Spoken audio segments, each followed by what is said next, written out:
Distrustful. It's a word I would never use to describe myself. Maybe tough, but never distrustful. My children, my friends, and especially my business partners know what a fair and balanced person I am, especially in a crisis situation. None of them could have imagined that everything inside me was destroyed, while on the outside I maintained my normal appearance. But now that I think about it, the word incredulous seems pretty accurate. It would seem that after 27 years of marriage, you have seen everything, heard everything, and experienced everything. 2 children, Randy and John, almost finished college, 5 years of mortgage payments left, and a consulting business that almost runs itself. You might think that I have everything, and it was until a couple of months ago. I won't bore you with the details of my life. I'll just say that I'm almost 50, my belly is starting to grow, my teeth are all in place, and my hair is almost all intact.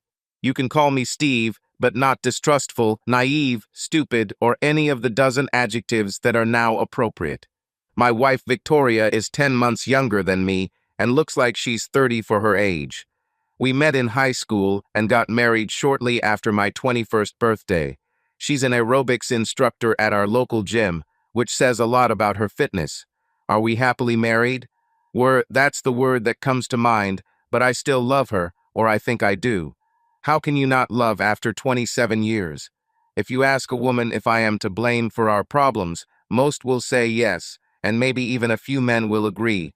But most men will say that she should have been through this years ago. This in question happened before our wedding. Like I said, we met in high school. Neither of us were athletes or cheerleaders, but we had a lot of friends. We became boyfriend and girlfriend sometime during the first half of senior year. We just became close, and apparently it worked out for us. There were no agreements. I just thought or expected that we were completely committed to each other. We both started attending a local 2-year college, and for the first time, I was planning our future. Like I said, we had a lot of friends, and we usually hung out as a group. A math test was coming up, and I needed to maintain my GPA at 375 to keep your Bright Futures scholarship. It was Friday night, and I was begging to go out so I could spend the night and just make sure I was okay. I decided that if I put my mind to it, I could finish it or watch it on Saturday or Sunday. I think I knew this better than I thought, because just after 9 I was done and felt damn good. I still had time to catch a group at college, so I hit the road. I crossed out the first 2 spots, but recognized 2 friends' cars in the third spot's parking lot. It was dark, and it took my eyes a couple of minutes to fully adjust. I walked up to the bar, took a drink, and started looking for Vicky, as I like to call her. I finally saw my friend's table, but not Vicky. 2 minutes later, I found her on the dance floor with some strange guy. When the song ended, I finished my drink, put down the empty can, and turned to go get it when the music started playing again. They started swaying to the music. This suited me for all of 30 seconds. This continued until he crossed the line of what was permitted. The rest was kind of a blur. There was a fight. "Steve, what's your problem?" Vicky screamed at me as we all went outside. "I'm a big girl and I can take care of myself," was her curt response. "Well then, why didn't you care? And who the hell was this guy?" I screamed, perhaps too loudly. "We take psychology classes together and we're friends." "Vicky, friends don't sleep with another guy's girlfriend." I guess it wasn't the smartest thing to say because it turned into a full-blown argument. Things were said on both sides that shouldn't have been said, and she ended up throwing my ring at me, and I told her she could stick it up her ass while I was leaving. Then I did what every 20-year-old man would do if he got hurt. I found a man who bought me a case of beer and slept with the first girl who said yes to me. I spent Friday evening, most of Saturday and Sunday morning drunk. Well, sick would be a better word for it. The second worst thing about that weekend was that I didn't quite do well on the test on Monday and got a low B. Most of all, I was angry with myself. Rumors about my weekend reached Victoria, and she refused to even talk to me. She said we were done and that I should leave her alone. It took me a month before she even spoke to me, and that was after I had bribed all of her friends to plead my case. We met on neutral ground in the college student union. I begged, "Damn it, I begged for another chance. Steve, you slept with Becky, she screamed at me. I know, but would you believe that I don't even remember how it happened? A probable story, she threw back at me. This is true. I don't remember much from Friday or Saturday night, and I'm still trying to forget Sunday morning, throwing up in the bathroom, Mom yelling at me, I said, trying to make her feel sorry for me. I think I went a little crazy when I saw him touching you. So now all of this is my fault, she asked. Listen, if his hands were where they were supposed to be, none of this would have happened. Steve, if you hadn't gone crazy and slept with Becky, we'd still be together. Vicky, did you sleep with him? She flushed at these words. Unlike some, I have self-control, she shouted, standing up. Well, your good friend says he did it. He tells everyone he beat me up and slept with my girlfriend. You're lying, she said, sitting back down. We spent the next half hour hardly saying a word. I kept apologizing, and she finally stopped calling me an asshole. Vicky said that maybe she really shouldn't have allowed him too much, but that doesn't justify my actions. It took almost a week of persuasion for her to almost forgive me. She agreed to meet the next weekend, but said we weren't together. After 2 months, I was able to convince her to become my girlfriend again. You owe me, is how she put it. If I ever, and I mean ever, screw up, I'll have a free pass. Understand? Hell, I would have agreed to anything to get her back and thought I was safe. At least until I screwed up again, which, to my proud satisfaction, never happened again. We got married 2 years later and moved into an apartment above her parents' garage. We both graduated from college and took entry jobs, starting our lives together. You could say we were a typical average couple who loved each other and were happy and content. And life continued in this way for more than 20 years. Life was good, that's the best description. We were in our groove, and when Vicky wanted to quit her job and become an aerobics instructor, I didn't mind. She and her friend Sue taught 4 classes a week, and she proudly declared that she was in the best shape of her life, and for me it was. You'd think that after more than 25 years, I'd be tired of making love to the same woman night after night. Well, I'm not tired. It may not have been night after night anymore, and we had slowed down over the years, but I still found her attractive. To me, she was still the girl I fell in love with. Steve, step aside so I can change, she would say, pushing me away most evenings. If you want dinner, you'll have to let me change. Let's skip dinner, take a shower, and go to bed. We lived in love, I told her. And I had 20-year-old breasts that weren't hanging. I'm hungry, and I'm definitely not going to skip dinner. Maybe with luck we'll have some fun later, but right now I'm hungry, and you know how irritable I get if I don't. I'm eating, she said, pushing me away from her. She was right. Vicky, like our daughter, became irritable if they didn't eat or went hungry for a long time. I had no problem skipping meals. As always, I had a beer with dinner, and she chose a Crystal Light. I suggested a glass of wine before bed, but Vicky said she had already flossed and brushed her teeth, so my plans for wine and candles were dashed. Steve, you don't need to coax me with wine and candles or get me drunk, unless you have something new in mind that you know I won't like. Honey, I wouldn't do that, I said, smiling. You forget, I know you. She was right. We knew each other too well. However, every now and then I did something that surprised even her. These cases have been rare lately, but I always tried to add a little variety. I can't get rid of this fat on my sides. I'm thinking about liposuction to tighten them, she said, looking in the mirror. Sue did this last year and was back in class 4 days later. Do you think I should do this? Honey, you're perfect, I said, patting the bed for her to sit next to me. Steve, actually. Might do a little lipo here and there, and maybe tighten them up a little, she said, holding up her small breasts. Love, no matter how many surgeries you have, you will never look like you're 20. To me, you're fantastic and the sexiest woman I've had in my bedroom this week. Steve, I'm the only woman who's been in this bedroom in the last 20 years, she said, hands on her hips. So much the better. Now get into that bed and I'll make you feel better. She did, and I tried my best to make her feel like the woman of my dreams.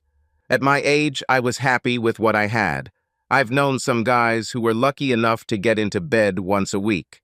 Steve, Sue and I are going to Tampa next weekend for recertification, she said over dinner the other day. I'll try to get certified as a Pilates instructor, and Sue is looking at spinning. We're leaving Friday afternoon and will probably be back late Sunday. It won't be cheap, but I have no choice. Do you want me to come with you? I asked, already knowing her answer. Do you want to sit around while we're in class this afternoon? Well, at least we could have dinner together. Steve, we'll probably have dinner with the rest of the group, but if you want to go, I'll be glad to. Let's see if it's a weekend for a bachelor or a couple of hours on the road to watch a crowd of beautiful instructors parading in their roles, I said, rubbing my chin. Will they be wearing underwear during class? At this point, Vicky threw her napkin at me, calling me an asshole. Have fun and see you on Sunday. I was hoping for a nice night on Wednesday or Thursday before she left, but I was busy on Wednesday, and she was still getting ready and running errands on Thursday. I frowned a little. She told me to get over it and that I would survive until she returned. Make sure to call me on Friday when you get there and contact me on the weekend. Don't worry, but I'll probably call early because I don't know when we'll be back tonight. Since we don't have to go anywhere, Sue wants to have a blast this weekend. I can imagine it now. A couple of middle-aged women trying to keep up with the young people, I said, but soon regretted it. What do you mean? Do you think I'm old and it's time for me to go get a stick? I can still have as much fun as anyone else, and don't forget about it, was the answer given to me in a rather harsh manner. She called me before they left on Friday and right after they arrived and got settled. The hotel was right across from the convention center, and she said there were a lot of people there, and she was really glad they went. I'll call you on Saturday during the day. If I don't get through, I'll leave a message. I love you.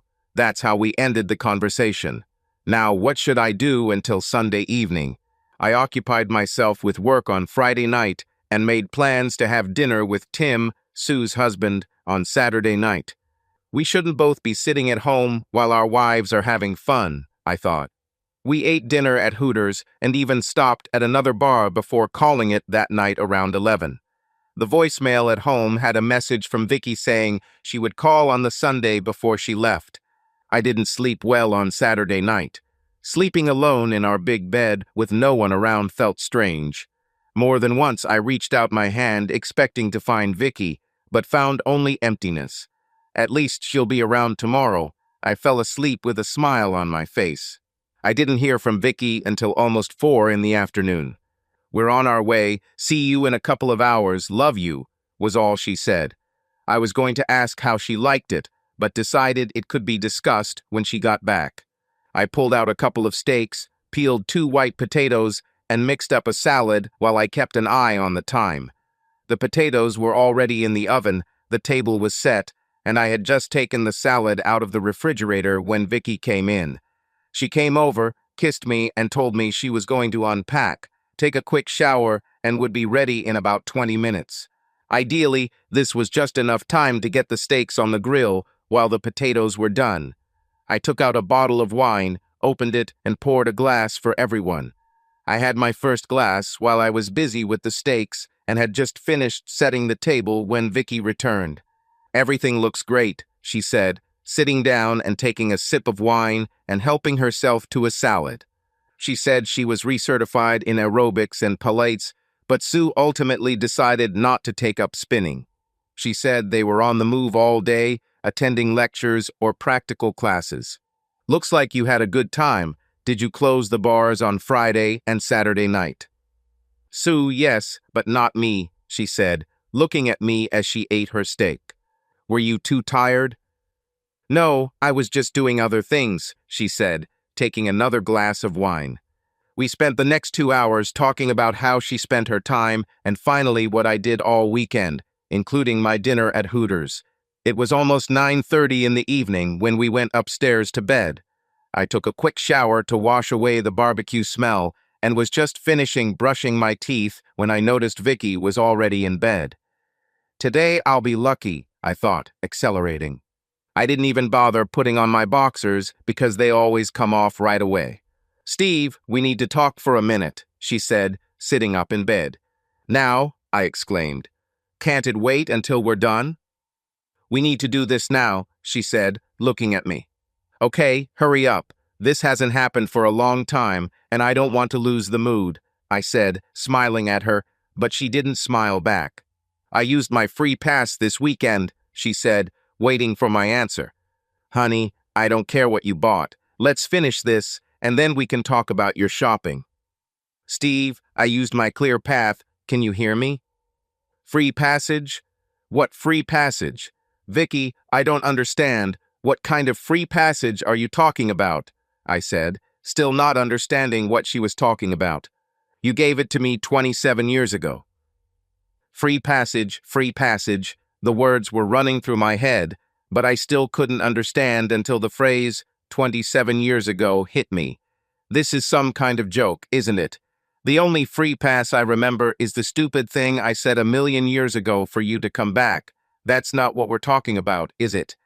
Now I started to get seriously worried. When you slept with that Becky girl, you said I had a get-out-of-jail-free card, remember? Vic, it was a long time ago, before our wedding, I said, looking at her, feeling myself tense. Well, I used it this weekend, she replied, as if she were telling him that she had bought a dozen eggs or made an appointment for a haircut.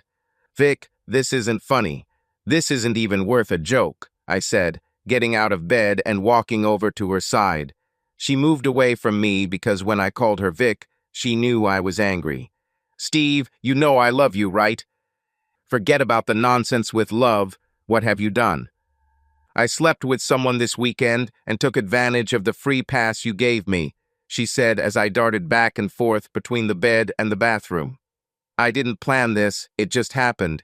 You would have realized that if we had gone further tonight, she said, holding on to the blanket. Jesus, damn it, I blurted out. For the first time since we started dating, I wanted to hit her, clenching my fists. Are you crazy? I said that to get you back. I never meant it seriously. So you deceived me then? Vic, I would say anything to get you back, but I never expected you to keep it like a damn check. Especially after we got married, damn it. Doesn't the word cheating mean anything to you? Like what you did to Becky. Vic, we weren't even married then. I haven't even thought about it since we got married. But apparently you can't say the same, or is this not the first time you've cheated on me? Steve, that was the only time, and you know why I got a free pass. The more she talked, the angrier I became. What were you doing, drinking pure alcohol that fried your brains in Tampa? I said, pulling on shorts and a t-shirt. The mood was completely ruined as soon as she began to explain her actions. I need to get away from you before I do something I regret, I said, throwing on my old sneakers and walking out of the room and down the stairs as she yelled at me to stop. I probably wasn't in any condition to drive, but I needed to get away. I didn't even think that my Kia could move so abruptly, but it happened. 20 minutes later, I realized two things. Firstly, Vicky and I had a serious problem, and secondly, I had no idea where I was. It looked like I was still in Florida, but I didn't know exactly where. It took me another 15 minutes to realize where I was, but I definitely didn't want to go home. I stopped at Denny's and ordered a cup of coffee. I forgot my wallet and only had a $5 in the car, so breakfast was out. By 2 o'clock in the morning I was tired, but I didn't want to go home and run into her. I was within 5 seconds of hitting my wife. What does it say? Chickens come home at night.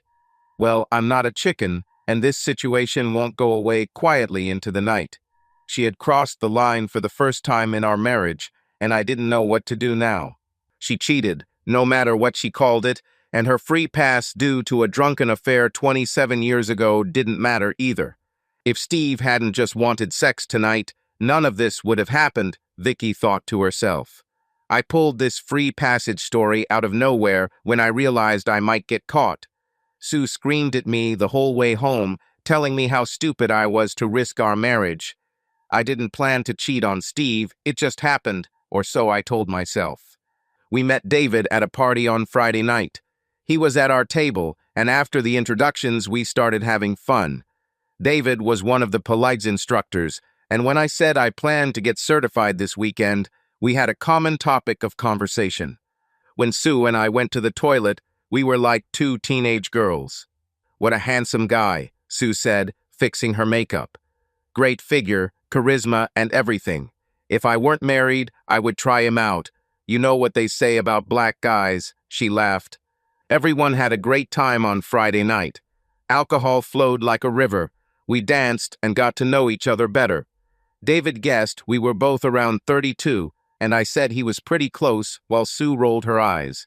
He said he had just turned 29 and was single. We both wore wedding rings, so he knew we were married, but he didn't make a big deal out of it. We probably had too much to drink, and I made a bet with Sue that I could get him interested. "I bet you $5 that I can get him interested without even touching him," I told her. She accepted the bet, and I got down to business. We had a couple more drinks, and I continued to flirt with him relentlessly.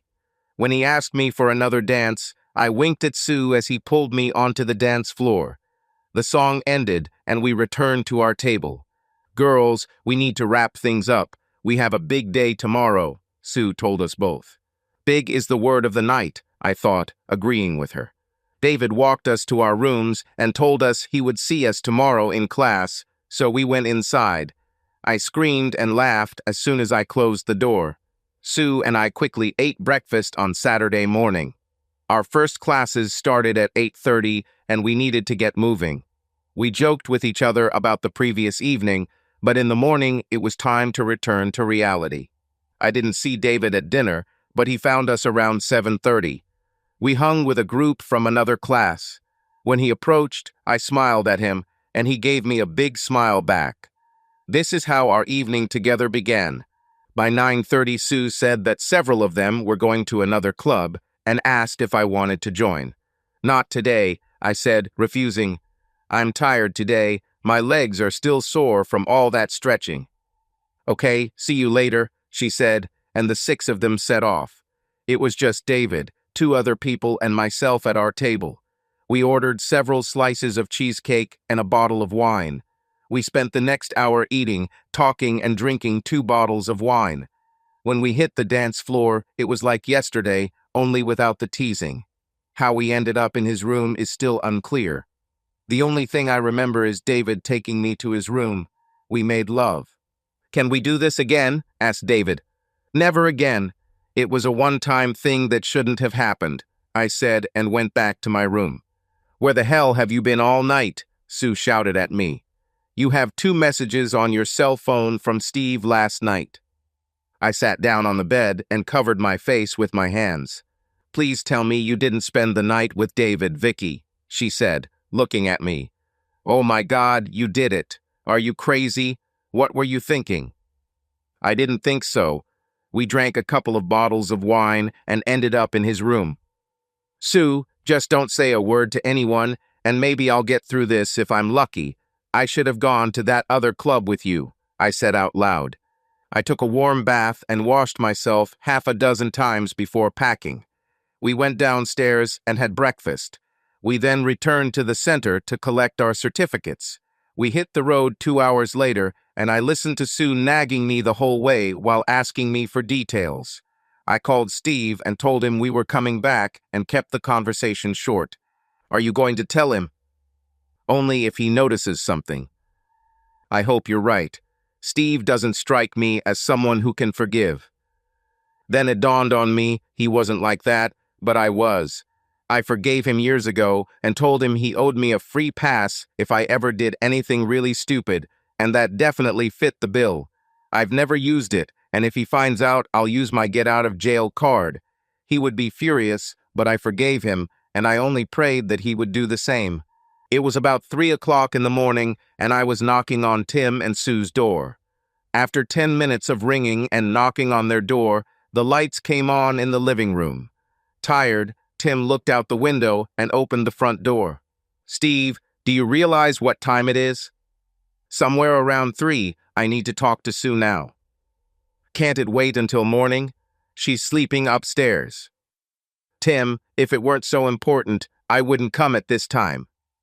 Okay, come in, I'll go and wake her up, he said, holding the door open as we walked into the living room. I'll go and wake her up. A couple of minutes later, Sue came downstairs in her robe, followed by Tim. Honey, I can handle it. Why don't you go back to bed? You're kidding, right? Our neighbor comes here at 3 in the morning to talk to my wife, and you tell me to go back to bed? Come on, Steve, lay it out like it is. Sue, I want to know what the hell happened this weekend in Tampa. Steve, I don't know what you mean. Sue, I know Vicky cheated on me. Were you in on it too? Tim was now all ears and everything as he stood up, looking at Sue. Tim, I didn't do anything, you have to trust me, she said, knowing things were getting out of control. Steve, you should have discussed this with Vicky, not me. That's how it started, but I don't want to end up in jail for domestic violence. That's why I'm here. Sue, what the hell happened this weekend? It's time you told us what happened, Tim said, starting to get angry. Tim, I didn't do anything I'm ashamed of except drink too much. Sue, did Vicky plan this? How long has she known this guy? When did you find out about this, and why didn't you stop her? Wait, give me a chance to answer some of your questions. First of all, this wasn't planned. We met this guy on Friday night. We made a stupid bet, and Vicky flirted with him. That's all. We were in class on Saturday all day, and we had dinner with a few people we met. We didn't see him again until 7:30 in the evening. After that, things got a little blurry, and I went to another club in the hotel, and she stayed with this guy and several others. Steve, when I returned, she was gone. I returned to my room and passed out 10 minutes later. I didn't see her until Sunday morning. Sue, why did you leave her alone? Steve, how the hell did I know she would end up in this situation? She just came back to the room and said she did something stupid, that's all. Stupid is putting it mildly. What did he even look like? When Sue described it, I became even angrier, if that was possible. Steve, Vicky would never do this if she was sober. She really loves you. She tried to smooth things over. She says she doesn't even remember how she ended up in his room. But she got there. She should have stayed with you and not drunk so much wine, I objected to her. Sue, I'm sorry. It's not your fault that I have such a cheating wife. Steve, Vicky's not like that. She drank too much, and the guy took advantage of her. I'm not saying it's right, but she didn't just pick someone out of a crowd and go to bed with him.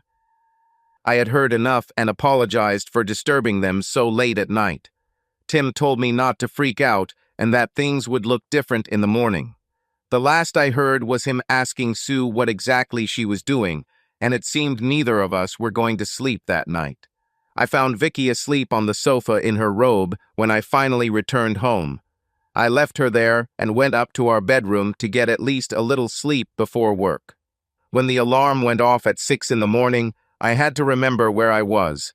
I think I only slept a couple of hours, but I was too exhausted to know for sure. A quick shower and shave made me almost human. I got dressed and went downstairs, finding Vicky still sleeping. I didn't want to talk to her, so I just left. Grabbed a sandwich and a large coffee from McDonald's and headed to work in 5 minutes. I was eating at my desk and checking my calendar when calls started coming in on my cell phone, all from Vicky. I listened to a few messages she left before I deleted them. I needed to understand what was on her mind this morning, and I didn't want to hear another word about that damn free pass. For me, it was irrelevant and non-existent, at least not after we said, I do, at our wedding. By 4:30, I realized that I had lost the whole day.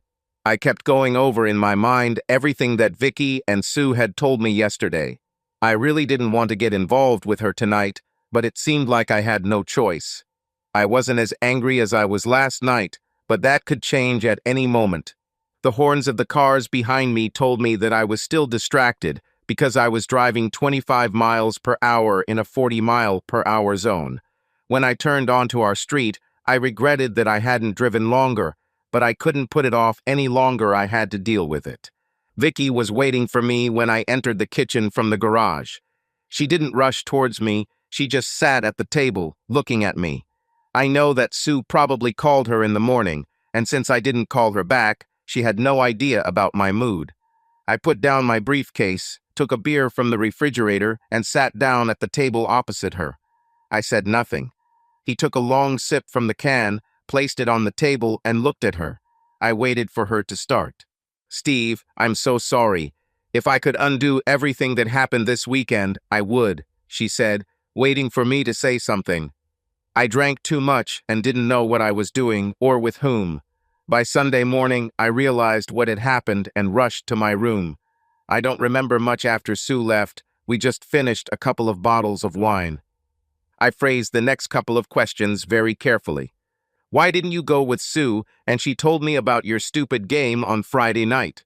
If I were him, I would think that you were flirting with me and that you didn't care that you were married." "Steve, it was just a kid's joke. We were exchanging compliments, and he was making me feel better by saying he thought I was 32. I just wanted to see if I could still get a man's attention. I wasn't planning on having sex with him. I just wanted to see if I could interest him, that's all." "Well, apparently it worked," I said ironically. "Steve, it wasn't like I egged him on Saturday. You can ask Sue. She was there." "Only until she left and you went up to his room," I said through clenched teeth. Vicky started crying and kept saying she was sorry, but I was too angry for it to matter at that moment. I didn't know how it would all end, but now I didn't even want to look at her. We cooked something for dinner, but neither of us was particularly hungry. I had already had 2 beers before dinner and was having a hard time stopping there. I wanted the numbness that alcohol gives, but it didn't solve our problem, and I didn't know what else could be done. When we went to bed, Vicky tried to cover herself with a blanket. When she lay down in bed, she tried to kiss me, but I pulled away. We lived in the same house and spoke only when absolutely necessary. It didn't even feel like a brother-sister relationship, because even siblings talk. It didn't get any better, it just got worse. On Thursday, I returned home to find Vicky quite drunk. From the empty bottle on the table, I realized that she had started drinking a long time ago. She was still wearing her leggings from her aerobics class and hung a towel around her neck. "Would you like a drink?" she asked, downing the rest of her glass before moving on to the bottle she had just opened. She poured half a glass and leaned back into her chair. I said, "Would you like a drink?" Now she said it with a slip. "I think you've already drunk for both of us," I said, setting my briefcase on the table and waiting for her to fall from her chair. "As you wish," she replied, drinking half the glass. "You'll get sick and throw up everything. So what do you care about? Why don't you be a good little husband and make us something to eat? I don't think I can stand, and I don't think I should be near a fire right now. Maybe. I'll burp and set the house on fire," she said, now laughing. "I hate stupid drunks," I muttered to myself as I went upstairs to change out of my work clothes. I didn't even notice that Vicky was somehow able to follow me upstairs. As I stood there in shorts, she appeared at the door. Wow, haven't seen this in a long time," she said, starting to laugh as if it was the best joke. "Wanna have some fun, big boy?" she continued to laugh. "So, are we going to have sex or not?" I muttered something about drunk and stupid women. "What happened? Lack of courage." She provoked me when I pulled on my shorts. "Why don't you sober up? You're awfully drunk," I said, walking past her. "It didn't seem like it to David," she retorted. "Shut the fuck up." "What happened? Are you still offended by your wounded pride, little man?" she mocked, leaning against the wall. "Do you want to know all the sordid details of that night? I don't remember much, but I can guess what happened," she said, downing the rest of her drink. "Now let's see where I heard those exact words. Oh yeah, the night you slept with Becky, remember? Oh, but the truth is, you don't remember either. It's a shame. We could swap stories about what happened," she said, throwing her glass at the wall where it broke. "But I think you forgot about that day off, but I didn't." Vicky went into the guest bedroom and slammed the door. "Vicky, open the damn door," I shouted, but she didn't answer. I knocked on the door, but she screamed through the door for me to leave her alone. So I did what any mature adult does. I got drunk. Well, actually no, but I did drink 4 beers. I never saw Vicky until I went to work the next morning. The bedroom door was still locked, and I thought she had gotten some sleep from the night before. I've never seen her this drunk in the last 20-odd years, but over the past few months, we've both started drinking more and more. Nothing was decided. Hell, we even stopped talking to each other and sleeping in the same room. Our kids noticed what was going on, and more than once I heard her on the phone yelling at Randy or John to stay out of her business. "Steve, I thought you should know that Vicky got fired at the gym today. She showed up drunk again and got fired," Sue said when she called me at work. "Vicky seems to have lost a lot of weight, and she looked terrible this morning. Have you resolved your problems yet?" "Problems cannot be solved unless we talk, and we haven't been doing that much lately," I answered her. "Every time we start, one of us gets angry and we end up fighting. Things are not going well for us right now. I wouldn't want you to get divorced because of a stupid drunken mistake. If we can help, call," she said. I thanked her and hung up. As always, when I got home this evening, Vicky was drunk as hell. "I quit my job today," she said, spinning her glass on the table and not even looking at me. "You mean you got fired today for drinking at the gym?" was my response. "I was fired, I left, it doesn't matter. Don't worry, I'll find something else. I can always work behind the bar, I'm already pretty good at it," she said, laughing. "Can't you stay sober for just one night?" "What for? It makes me feel good, like I don't have any worries. What could be better?" "How about a normal marriage? Do you still remember what it is, or should I remind you how it was?" "Yes, that's what we had between Becky and the black snake," she muttered, before lowering her head to the table. After that, she didn't move. I don't know if she fell asleep or lost consciousness. Finally, I picked her up, carried her upstairs, and laid her on our bed. Then I went downstairs and poured all the alcohol we had in the house down the sink. "Everything ends tonight," I told myself. "Either we improve our relationship or it's all over. I'm no longer in the mood to raise a baby." It was a little after 9 in the morning when I finally woke up, still wearing the clothes I had worn the day before. I didn't even remember going to bed in my bed. My head was pounding and my stomach was cramping. Luckily, I didn't eat yesterday, so I didn't have anything to throw up. My shirt stank of sweat and alcohol. I got out of bed, took off my clothes, and got into the shower. The water did not immediately begin to revive me. Like every day at this time, I told myself that I would no longer drink and somehow improve my life. "I look like crap," I told myself, looking in the mirror. I thought about getting on the scale, but decided I didn't want to know how much weight I'd lost. My clothes were now hanging on me, but that was my least problem. Like yesterday, the day before yesterday, and the day before, I had nothing to do today. I was finally fired from the gym because I either showed up drunk or didn't show up at all. I didn't blame them. I blamed myself. I did one stupid thing after another, and they all merged into one whole. I wanted to stop. I really wanted to, but I just didn't know where to even start. My marriage, what was left of it, was in serious trouble, and my life was complete nonsense. I went downstairs and found Steve at the kitchen table reading the newspaper. I didn't want to face him. I didn't know what to tell him, and sobriety only made the pain worse. "The coffee is ready, and there are pancakes in the pan. I put them on low heat so they're still warm," he said, holding out the second cup and glancing at the headlines. Vicky had lost at least 10 pounds, and her face was beginning to take on a gaunt look. She took a plate and put 3 pancakes on it. I stood up and took the butter and syrup for her. She ate in silence, glancing at me from time to time. When I took the 3rd cup of coffee and put down the newspaper, only then did she say something. "Why aren't you at work today?" "I took a week off to work on a personal problem. If you're interested, I took you upstairs when you passed out last night." She continued to eat. I got up, poured her a hot cup of coffee, and took out milk and sugar. Vicky wrapped both hands around the cup, blowing on the coffee before downing it in one gulp. Another cup, and she rejoined the world of the living. "Just so you know, There is not a drop of alcohol in the house. Everything is poured down the sink or broken in the trash. If you're able, we need to go grocery shopping this morning because there's nothing to eat at home unless you like snacks and chips, I told her, trying to get some kind of reaction from her. Give me a few minutes and we can go, she said, looking at me more like pleading. The store was almost empty, which was quite nice. We took a lot of fresh fruits and vegetables. Most of the meats I chose could be grilled to avoid heating up the house.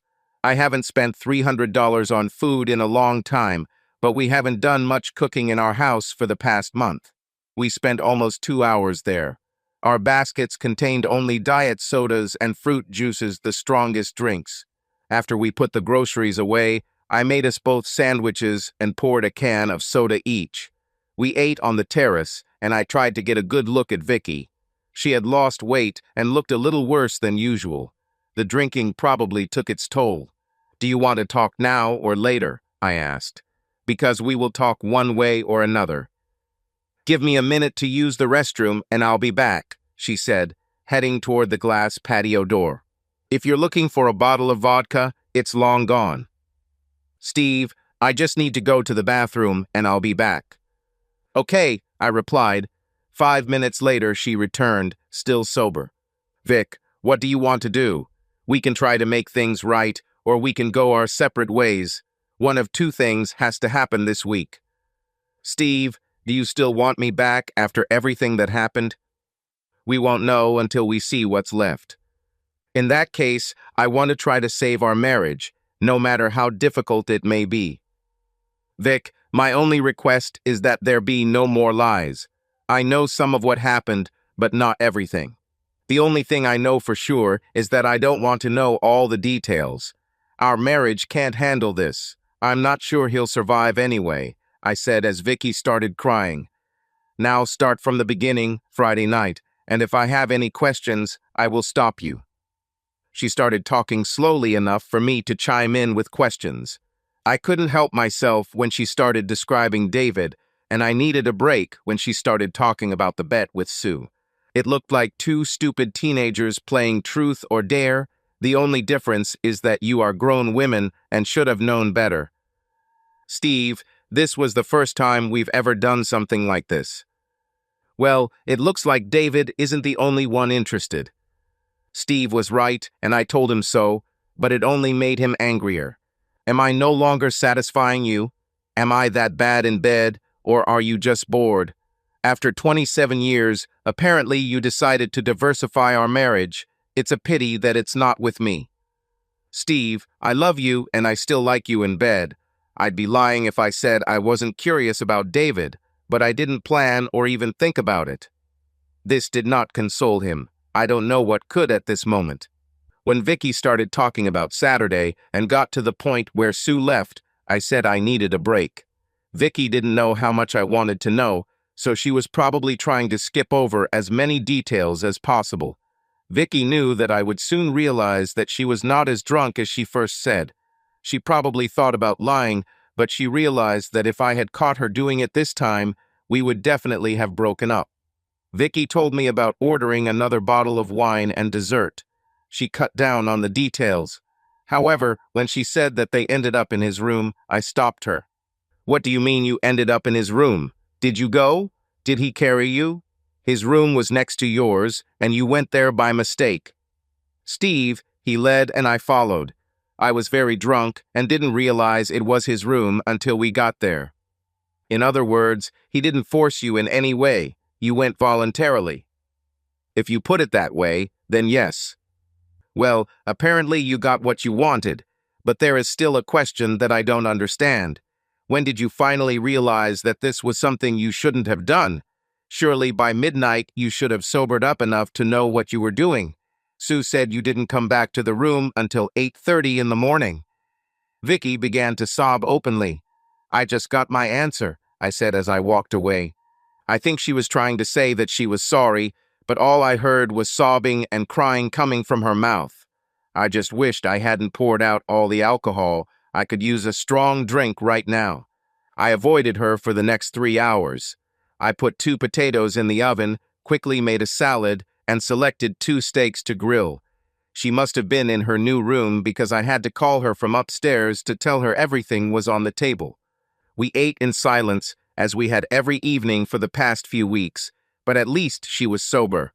I thought about dessert, but was no longer interested. "Did you like it?" I asked suddenly. When she didn't look up or answer, I got my answer. I was going to give her another chance when she first spoke. "Was Becky better than me? She must have been much more experienced than me, because I didn't have any men before you." "Vicky, I don't remember. It was so long ago." "Bullshit, Steve. Every guy remembers every girl he's been with. I've heard this phrase so many times that I know it by heart, and I know Becky wasn't your first." "How many were there? 5, 6 more?"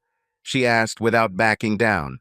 "She was 4th, if you really must know, but they all existed before we met." "Not all of them, but Becky was probably revenge for what I did that night, right? You can say that it was my fault that you cheated on me," Vicky said, now angry herself.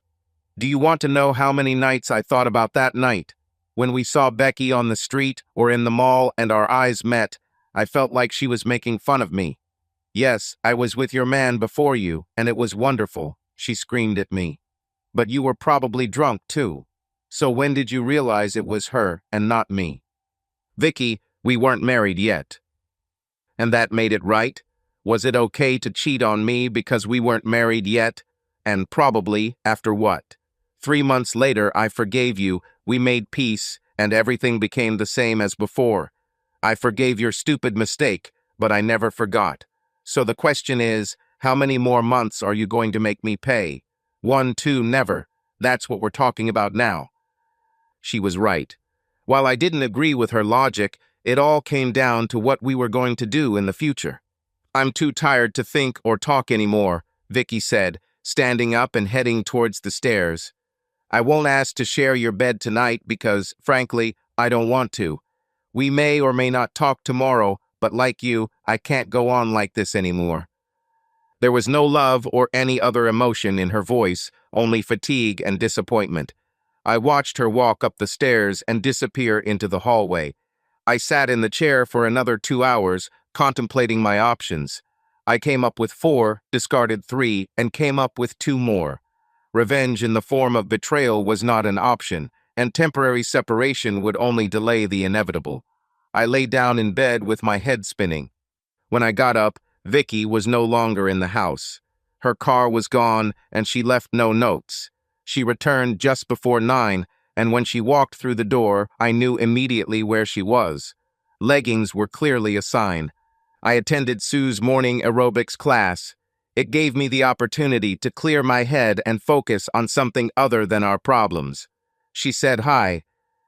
She was walking towards the stairs when I asked if she wanted breakfast. "I'm not hungry, but a cup of coffee would be nice." I made coffee and took out 2 bagels. She could do with gaining a few extra pounds. After about 45 minutes, she finally came down. I had already drunk 1 cup of coffee, but waited for it before continuing. "You could eat without me." "I wasn't particularly hungry, so I decided to wait for you." "Well, do you want to know more details this morning?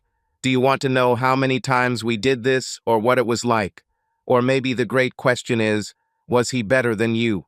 Whatever you want to know, I'll tell you, you just have to ask," she said, putting the bagel in the toaster and crossing her arms, almost challenging me.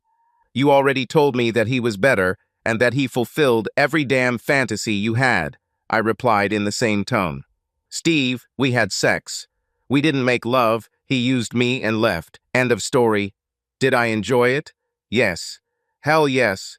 Was he better than you? Actually, no, it's just different. And finally, would I do it again? No way in this life," she said, looking me straight in the eyes. After that, silence reigned in the kitchen. We both ate in silence and then just looked at each other. I couldn't get rid of the image of her cheating, no matter how hard I tried, and it seemed like she saw it in my eyes. "I'll find a place and move out as soon as possible," she said, breaking the silence. "I don't need a house, it's too big. A 1-room apartment is enough for me." "Are you in a hurry?" I said, trying to soften what was happening. "Steve, You will never be able to forgive me for cheating on you, and I'm tired of apologizing." I begged and asked for forgiveness, but I had exhausted all my tears and strength, she said, standing up and heading towards the stairs. She didn't say anything else, and I didn't stop her. Her door was locked when I tried to check later that night. I put my ear to the door, but didn't hear anything. Again, she disappeared when I finally got up in the morning. I didn't sleep well last night, and things were getting even more out of control. I needed to change something. At about 2 o'clock in the afternoon, Vicky finally returned home. "Where have you been all day?" "I was looking for an apartment, and it seems I found the right one," she said, looking at me, waiting for my reaction. "I don't want you to leave. I still love you. I'm not doing this for you. I'm doing this for myself. I need my life back, and I can't do it here much longer." "So you're just going to move out, and that's it? Throw away 27 years? You threw it away, not me." She didn't say a word, just looked at me with an angry look. "Why don't you call your friend David? He can probably find another white woman, especially the one he has already tamed." I turned away first. I was already halfway up the stairs when I turned around. "If you leave, we're done. There will be no turning back." When she told me to go to hell, I knew it was over. Vicky moved out over the next 3 days. I didn't know and didn't want to know who was helping her, just so it would finally end. If she really wants to be alone, I will help her. In 4 hours, I closed all the credit cards in my name and left them open. At my company, I removed her name from all accounts and added our 2 children as second and third parties in case of my incapacity. 3, 2, 1, my cell phone rang. Probably not as fast as it seemed, but it seemed to me that it happened instantly. "My credit cards aren't working, and I can't access our bank accounts," she screamed into the phone. "I told you, if you leave, everything will end. Apparently, you thought I was joking. Half of this money is mine. When was the last time you contributed to something other than bills? For the past 3 months, I've been living with a fucking drunk whose only goal was to get completely drunk every day. It's time for you to sort out your life yourself." I hung up. I called my lawyer and told him that Vicky and I were getting a divorce and asked me to hide everything that I could. Whether it was legal or not, I didn't care anymore. 4 days later, the lawyer called. He threatened and demanded alimony for Vika. "Listen, asshole, I won't give this traitor a dime, okay? She cheated on me, and I can prove it." I told him who my lawyer was and that he should only call him. "Tell my wife that I will burn all the money in the fireplace before I give her a penny." And so the struggle began.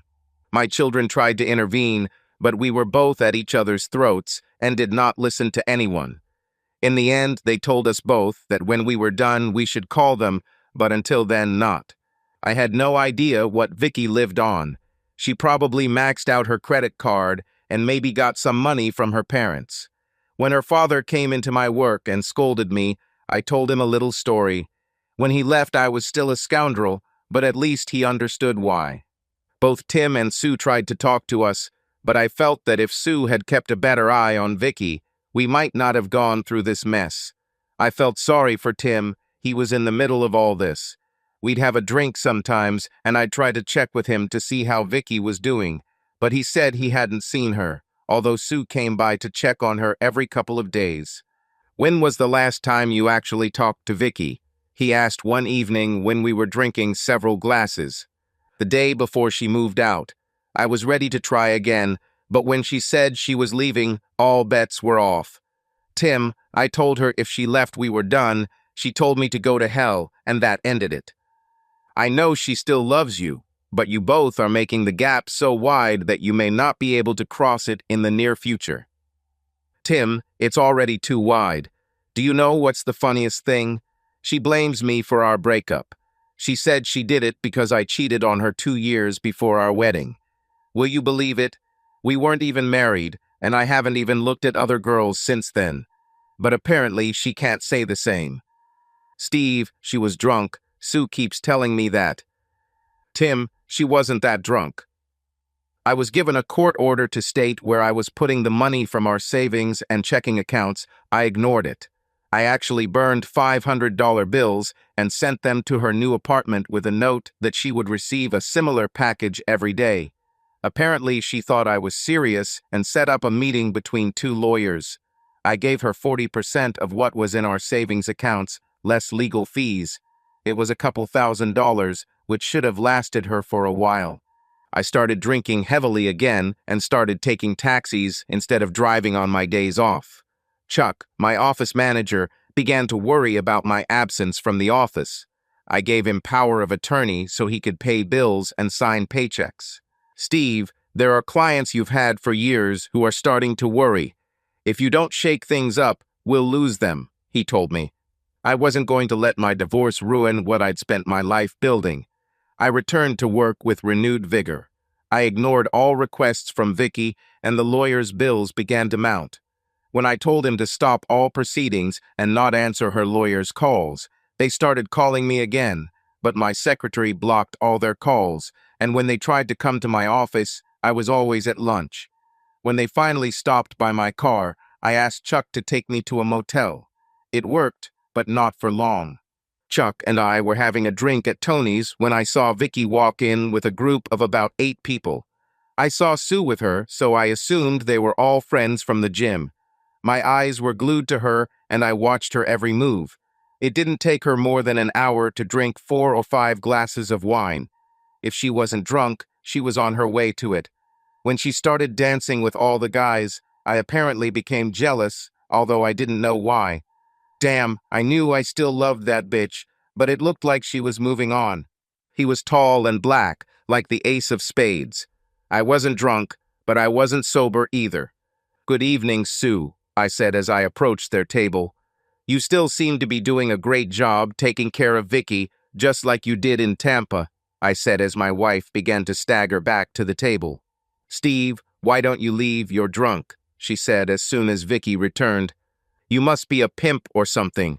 Don't worry, she can handle anything you or your brothers can throw at you. She has experience. Tell them, Vicky." Sue stood up and told me to shut up. "Does Tim know that Vicky probably turned you into a traitor, just like herself?" The guy stood up for her. There was a fight. The next time I came to, I was told that I was under anesthesia and tied to the bed so that I could not move my head. The man in the white coat told me that I was injured and that in a few days I would feel better and be like myself again. Great, I'd feel better now if I could remember something that might help. I recognized Randy and Sue, but had no idea who the others were. Well, apparently it didn't matter now. Looks like I wasn't going anywhere. It's hard to say how long I slept. Randy and Sue left, but there were still 2 people in my room. I had seen them before, but couldn't remember who they were. "Honey, how are you feeling?" asked a beautiful woman, holding my hand. I just looked at her. "Dad, it's me, John," another man said as he approached my bed. I just looked at them. My brain still wasn't processing it, but they looked familiar. "Where are Randy and Sue?" I whispered. "Randy will be back soon. She went to get something to eat," the woman said. I think I knew her, but the boy was unknown to me. "Dad, I'm back," Randy said, holding my hand and kissing it. I must have smiled because she smiled back. "Dad, do you know who these other 2 are?" "One says his name is John, but I'm not sure who that woman is," I said, whispering in her ear. "It's okay, everything will be restored soon," she said with a tear in her eye. "You just have to get better, you hear?" I smiled at her and kissed her on the cheek. She grabbed the other 2 and left the room. They all came back and looked like they were crying. Maybe they're not telling me something. I got scared and asked my doctor. He finally came after about an hour. "Doctor, what's wrong? Am I dying?" "Only if I mess up the operation, and I never do that," he said with a grin. "You hit your head, and we had to repair the damage. You'll have problems at airport security because you now have a little metal plate in your head. You won't even notice the difference after the stitches heal," he said, releasing my restrictions. "You don't need these anymore. There's still some swelling, and you'll feel a little silly for a couple of days, but after that you should start feeling like you used to." "What was it like before?" I asked. "I guess you'll have to ask your family about that." Randy and the other two never left my side. They were with me when I fell asleep and were always there when I woke up. John said he was my son, but I still couldn't remember who this sad woman was. Sue came back that night with some guy I've never met. I beckoned her to the bed and whispered in her ear, "We are married?" She smiled and said no. She called to the sad woman from the edge of the bed. "This is your wife, Vicky. You have been married 27 years, and this is your son, John. I think you already know Randy for some reason. Honey, how are you feeling?" "Much better. I just wish I could remember something." "Don't worry. The doctor said you should start remembering everything within a couple of days," she said, starting to cry again. I took her hand, kissed her, and asked her to sit next to me. "We have a lot of catching up to do," I said, looking at Sue and John. "Randy wasn't as nice. She told me I've been a real jerk over the last couple of months. Dad, John and I haven't even talked to you for the last couple of months. You acted like an arrogant bastard, and we were angry with you and Mom." "What have we done?" She looked at John, then at Vicky, and then back at me. "Mom will tell you later. Right now, you just need to rest and recover." Gradually, everything started to come back. At least I remembered who all these people were. I vaguely remembered Vicky, but I felt love for her. John was simpler, especially after our conversations, and I began to remember things we had done together in the past. The first time I kissed Vicky, she backed off a little. "Don't worry, honey, I won't break," I told her. She smiled, and I started to feel better, much better. When everyone started leaving around 9 o'clock in the evening, I asked Vicky to stay. She sat on the chair next to my bed and waited for everyone to leave. "I heard I've been a jerk to you these past months, and if that's the case, then I'm sorry," I said, kissing her as she reciprocated. "How can you be angry with such a beautiful woman who never left my side? 27 years? She nodded in response. "Wow, did we get married at 12? You're still a very attractive mommy," I said, pulling her onto the bed with me. "Steve, you could hurt yourself," she said, trying to pull away. "I want my wife to be with me in this bed. I don't care if it's a hospital bed, wherever I am, you should be with me." I didn't understand why she cried again. "I love you, Steve, you have to believe it," was all she repeated. A week later, I was discharged, and we headed home. I was as excited as a child with a new bike. Everything seemed new and exciting. The real food was delicious, and my parents came to visit every day. I knew my father right away, but another week passed before I remembered my mother. We had sex most nights. Sue came over every other evening or so to check on me and chat with Vicky. Finally, I realized that she was Vicky's best friend, and her husband Tim was mine. My office manager told all my clients about my accident, and that I would likely be back at work in about 3 weeks on a part-time basis. Things started going great when I started remembering things that were bothering me. One evening after a great session, well, for me anyway, I asked Vicky about it. "Steve, we had some problems before your accident, and we were trying to solve them." "Is that why Randy said I was an asshole?" "We both were," she replied. "Well, it couldn't be that big of a deal. We're still together." "Yes, isn't it?" Vicky said, kissing me again. I was drinking coffee in the kitchen when the phrase "big boy" came into my head again. It was like rewinding a CD as things started coming back into my head. Bits and pieces, hundreds of pieces and pieces filled my brain. I must have been staring into space when Vicky entered the room. "Steve, are you okay?" "Yeah, I'm just thinking about what to do with you today." "Well, Sue and I are going shopping, and you can come if you want." "Let's see. Go shopping with 2 women or call Tim and go on vacation with him." Vicky looked at me and said she would invite Tim to come over. By the time Tim arrived, I had already collected a lot. "I'll be ready in a minute," I said, grabbing my baseball cap and wallet. "Where do you think you're going?" "We, my friend, are going to have a drink and have a long talk." The beer was cold, and the first beer ran out very quickly. "I missed it," I told Tim, turning my chair to face him. "It's time for you to fill in the blanks. I remembered most of it in the last 2 days, but I still have questions," I said, seeing him become a little uncomfortable. Are you sure you want to do this? I have no choice. I want my old life back. I told him what I remembered, and he filled in the remaining gaps. Do you remember about Vicky? Tim asked uncertainty. What did she cheat on that weekend and move out of the house? Yes, I remember all this. She has been my wife more recently than in the last 5 years of our marriage. What are you going to do now? Nothing. How is this nothing? Won't Vicky suspect that you got your memory back? Not if I play dumb. I want to see how this all works out between us. I'll give her hints sometimes to keep her on her toes, and eventually I'll tell her. So you're not going to divorce her? Are you crazy? I love this woman. I have serious problems with what she did, and we still have to discuss it, but I'm not going to let her go unless my plan fails. Steve, you're still an asshole. I know, but I'm going to have the best sex of my marriage in the next couple of months, I said, finishing my second drink and ordering a third. I was waiting for Vicky when she returned from shopping. I was grilling steaks and making a salad when she walked through the door.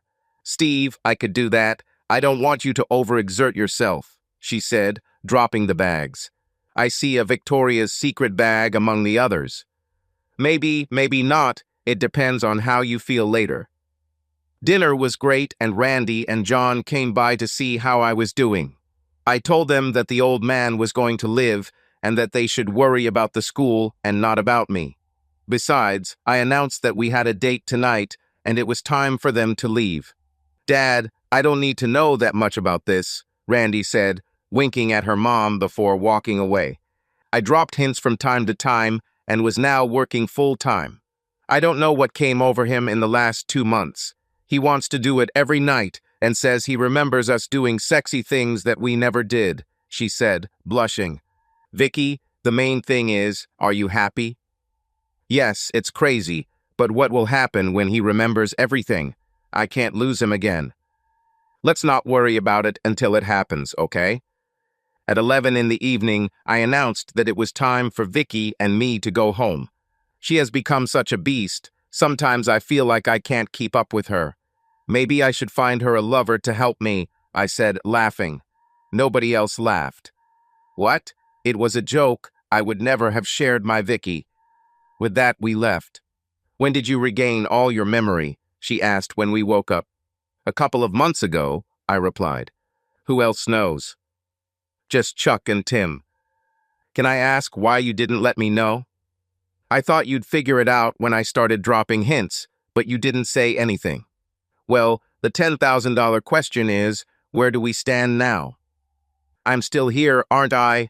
I'm not happy with what happened in Tampa, but it's not a reason for divorce for me, and I never want to hear the words free passage again. We kissed before heading into the shower. I had to fend off the men with a stick, and Tim asked why Sue didn't wear those outfits for him, winking at me. She did it 3 weeks later and looked amazing. We were still working on trust issues, but we were making progress. We were both working on it now, unlike before. Subscribe to our channel so that your second chaff doesn't cheat on you, and go ahead and listen to the next story, because this story is nothing compared to the next one. If you're under 18, don't even think about listening to the next one.